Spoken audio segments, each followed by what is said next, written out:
presidente Trump fez o primeiro discurso ao Congresso americano desde o retorno à Casa Branca. Em 1 hora de fala, na verdade 1 hora e 40 minutos, Trump defendeu as primeiras 6 semanas de governo e disse que a América está de volta. O republicano defendeu o aumento de impostos sobre parceiros comerciais como México, Canadá e China. Segundo ele, as taxações são uma maneira de tornar os Estados Unidos ricos novamente. O presidente ainda defendeu novas retaliações contra a resposta dos países afetados. Abre aspas. No que eles nos taxarem, nós os taxaremos. Se eles aplicarem medidas não tarifárias para nos manter fora do mercado deles, então nós faremos barreiras não monetárias para mantê-los fora do nosso mercado. Nós teremos trilhões de dólares e criaremos empregos como nunca vimos antes. Fecha aspas. E quem chega para fazer uma análise desse discurso do presidente norte-americano é o Lier Ferreira, pesquisador do Núcleo de Estudos dos Países BRICS da Universidade Federal Fluminense. Lier, seja sempre muito bem-vindo ao Conexão Record News. Oi, Kelly, boa tarde. É um prazer falar contigo. Bastante impactante, né, esse discurso do Donald Trump e essa imposição de tarifas de 25%. Nós sabemos que o protecionismo, em determinados contextos, ele pode ser justificável, mas, em geral, ele vai implicar em custos para outros setores da economia e para as famílias americanas também. Questões como aumento de preços, redução na variedade de produtos, diminuição da competitividade, menor crescimento econômico, incerteza para os investidores, aumento da corrupção e até mesmo a diminuição da liberdade, de escolha do consumidor, fazem parte do pacote que, em geral, vem acompanhando, as medidas protecionistas. Então, assim, talvez no curto prazo elas funcionem, mas no médio e longo prazo, eu acredito que isso é um tiro no pé da própria América, dos próprios americanos. Até porque, né, Lia, se um país precisa importar, a gente entende que é porque atualmente ele não dá conta de suprir a demanda interna. E, em muitos casos, não é de uma hora para outra que você consegue elevar a produção dentro da necessidade, né? Ele diz que realmente os Estados Unidos vão gerar muitos empregos, como nunca vistos antes, né? De uma forma realmente muito forte. Mas como que, de uma hora para outra, um país consegue suprir a demanda se tiver aí uma grande retaliação, né? Pois é, guerras comerciais, em geral, não geram crescimento econômico e não geram bem-estar para a população. Existe uma outra variável que me parece que está sendo descartada ou desconsiderada pelo Trump nesse momento, é que boa parte das exportações de países como Brasil, China, México, entre outros que estão sendo sancionados nesse momento, são feitas por empresas norte-americanas que estão instaladas nesses respectivos países.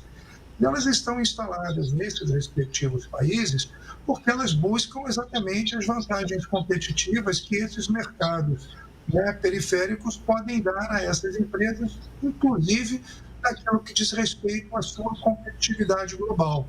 Então, assim, na verdade, quando nós falamos em tiro no pé da América e nos americanos, nós não estamos falando apenas nos consumidores, nós estamos falando nas próprias empresas norte-americanas que produzem em diferentes partes do mundo e que exportam esses produtos para os Estados Unidos e que agora vão sofrer com a mão pesada das taxações impostas para Donald Trump.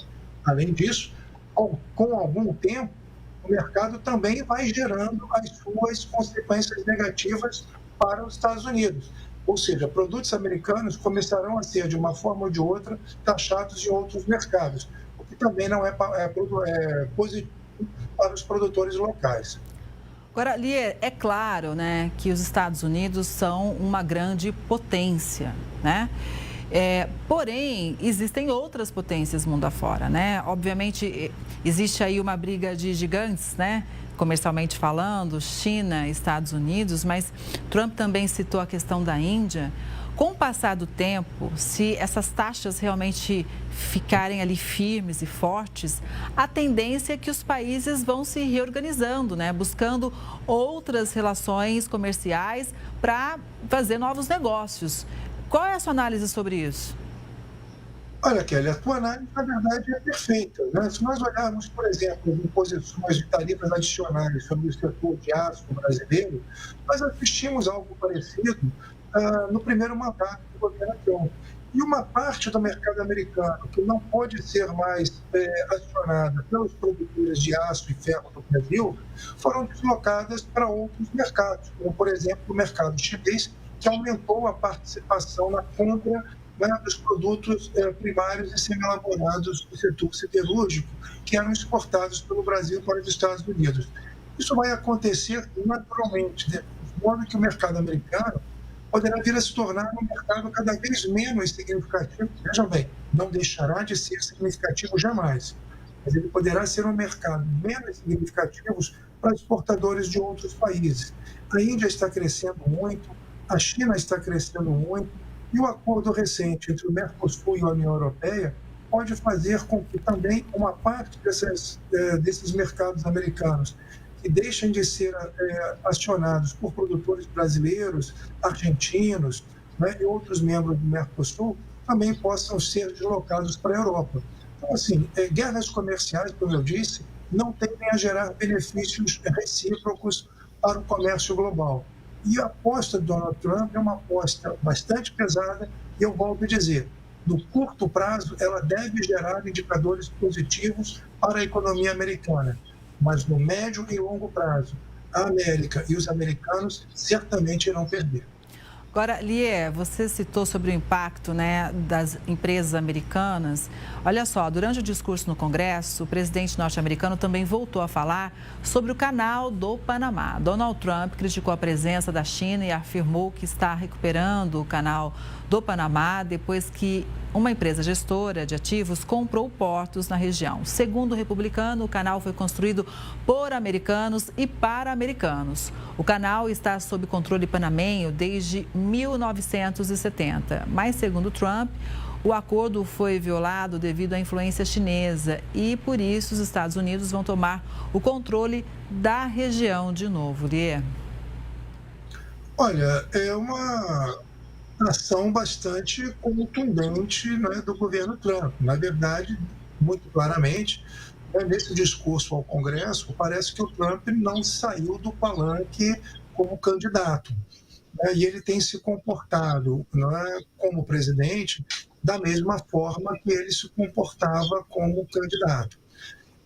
É claro que, nesse momento, isso é uma péssima notícia para o Panamá, porque deixa aberta uma intervenção norte-americana, inclusive do ponto de vista bélico-militar, sobre o país. É verdade, o Canal do Panamá foi construído pelos americanos, né, ficou sob domínio norte-americano durante muitas décadas, e a partir dos acordos firmados nos anos 1970, o Canal do Panamá foi sendo restabelecido, o controle do canal foi sendo paulatinamente retornado para o país, né, para o próprio Panamá, e a partir do final dos anos 90, esse país retoma a sua soberania sobre essa parte importante do seu território.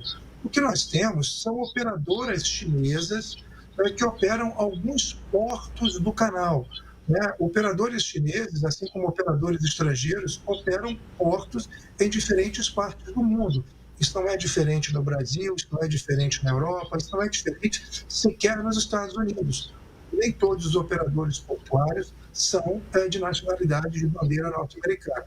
O que me parece muito claro é que o discurso do Donald Trump, né, ele sinaliza para algumas ações interventivas. E aí temos que lembrar que não é apenas sobre o Canadá, sobre o Panamá. Nós estamos vendo também uma ameaça muito grande sobre a Groenlândia, e se nós tivermos a oportunidade, poderemos conversar sobre isso aqui mesmo no nosso jornal. Ah, só se for agora, viu, Lie?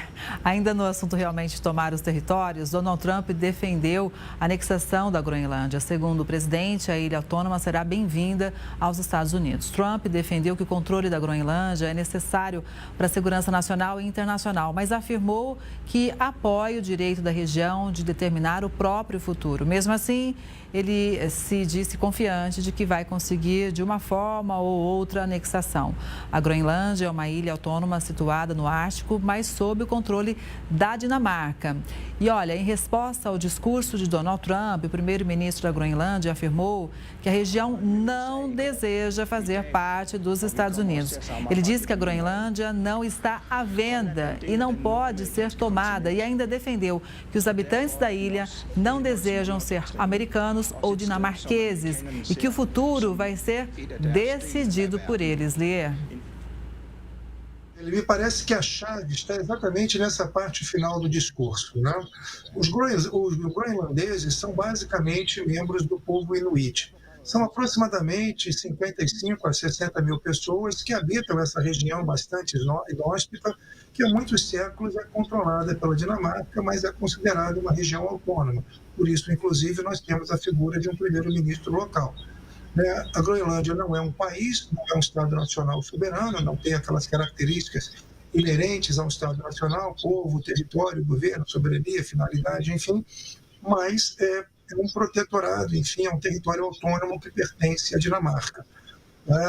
O que o Trump tem incentivado muito claramente é que os habitantes desse país, a partir do princípio da autodeterminação dos povos, possam conquistar a sua independência, a sua soberania, apartando-se, portanto, da soberania dinamarquesa e, a partir daí, estando aberto à participação, estando aberto aí a uma cooperação cada vez mais estreita com os Estados Unidos. Pode ser uma cooperação do ponto de vista de investimentos norte-americanos dentro da Groenlândia, trazendo a Groenlândia para a órbita de influência dos Estados Unidos, pode ser até mesmo a incorporação desse território estratégico para o território americano. Por quê? Porque com o degelo previsível em função do aquecimento global, abrir-se-á uma rota comercial no Ártico, pelo menos durante o verão.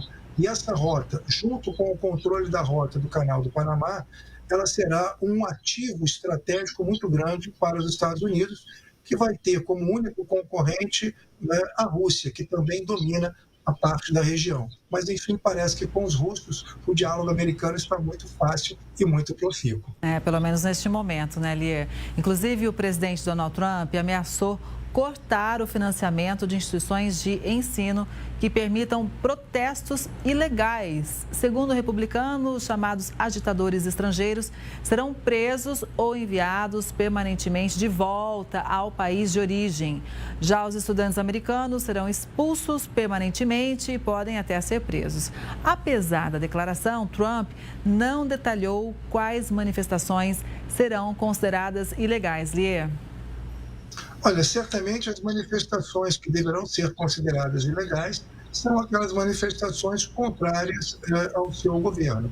Ontem, no próprio discurso no Congresso, nós vimos algumas reações interessantes. Por um lado, os democratas fazendo manifestações com cartazes, em alguns casos até com vaias, mas uma das coisas que me chamou mais a atenção foi quando nós vimos a fala do Trump sobre as tarifas impostas, principalmente sobre China, Canadá e México, quando uma parcela dos próprios parlamentares republicanos, ou seja, dos próprios correligionários da base do Trump no Congresso Nacional Americano, se mantiveram silentes e numa situação assim visivelmente desconfortável.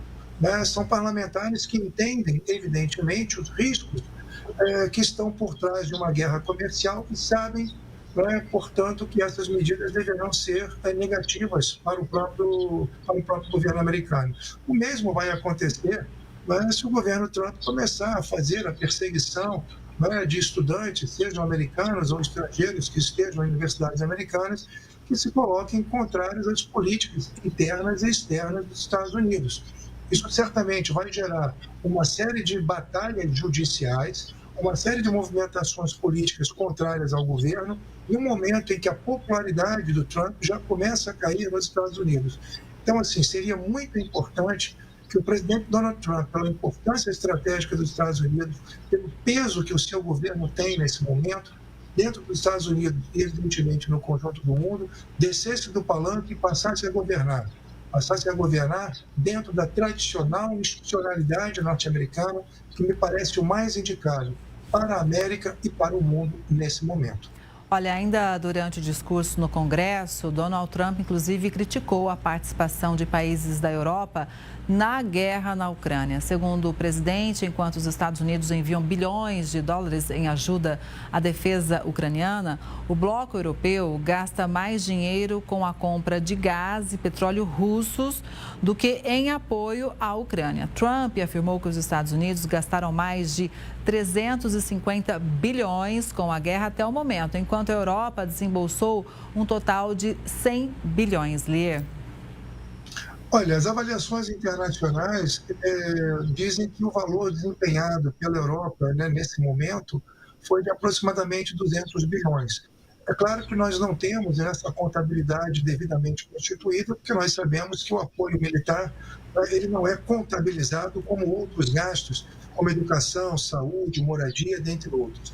O fato é que a Europa terá que assumir cada vez mais uma responsabilidade pela sua própria defesa. Esse é um movimento muito claro que nós temos acompanhado. As lideranças europeias já estão absolutamente cientes em relação a isso. Nós estamos falando das lideranças tanto dos principais países europeus, como a Alemanha, a França, a Inglaterra principalmente, quanto as próprias lideranças da União, né, Europeia, que estão muito cientes de que a zona de conforto gerada nos últimos 80 anos, a partir do final da Segunda Guerra Mundial, quando os Estados Unidos assumiram boa parte dos ônus em relação à defesa europeia, isso passou. A Europa vai ter que retomar esses gastos, isso vai gerar alguns impactos econômicos, né, porque nós sabemos que a situação econômica da Europa hoje é bastante delicada, a Europa já não tem mais a vitalidade, a competitividade que teve, né, no passado, mas é evidente que ela vai ter que assumir esse custo. E o que me parece muito claro é que a aliança representada pela OTAN está vivendo um momento de fragilidade. Recentemente, Donald Trump disse, inclusive, que se a Inglaterra viesse a sofrer um ataque de uma potência estrangeira, algo que evidentemente não está no horizonte visível do mundo atual, ela não teria o apoio dos Estados Unidos, mostrando que talvez, né, os Estados Unidos de Donald Trump estejam desejosos de sair dessa aliança, deixando que a Europa arque integralmente com as suas questões internas, principalmente no setor bélico-militar.